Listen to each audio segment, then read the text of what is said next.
मित्रांनो, 3-4 दिवस अगोदर एक कमेंट आली होती की भाऊ माझं वय 34 आहे आणि माझी हाडं कमजोर होत आहेत आणि हाडांमध्ये आवाज येतो, उठताना बसताना जॉईंट पेन होतं. तर मित्रांनो, यावरती मला एक सांगायचं आहे की हा जो त्रास आहे ना, तुलाच नाही तर आपल्या देशात जवळपास 70 ते 80% लोकांना हा त्रास आहे. आणि हा त्रास यामुळे आहे की आपला जे इंडियन खाणं आहे, जे भारतीय खाणं आहे, ॲक्च्युली त्यामध्ये प्रोटीन डेफिशियन्सी असते.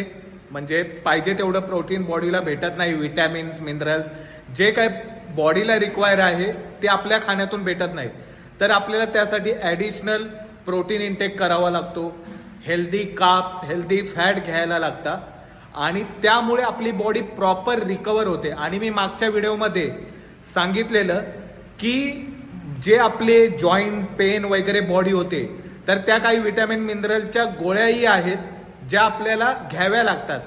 जर आपण एक्सरसाइज करतोय आणि आपलं diet, protein, carbs, healthy fat सगळं प्रॉपर आहे तर आपल्याला बॉडीचा कोणताच त्रास जाणवत नाही. पण यामध्ये कुठे कमतरता असेल तर नक्कीच तुमची बॉडी पेन करणार, तुमच्या हाडं तुम्हाला वाटणार कमकुवत आहेत, कमजोर आहेत, जॉईंटमध्ये पेन होणार. तर हे असं नको व्हायला. तर तुम्ही प्रॉपर जे काही आपलं खाणं आहे त्यामध्ये सगळं बॅलन्स प्रॉपर ठेवा, प्रोटीन प्रॉपर ठेवा, कार्ब्स, हेल्दी फॅट्स प्रॉपर असेल तर तुम्हाला कोणताच त्रास होणार नाही.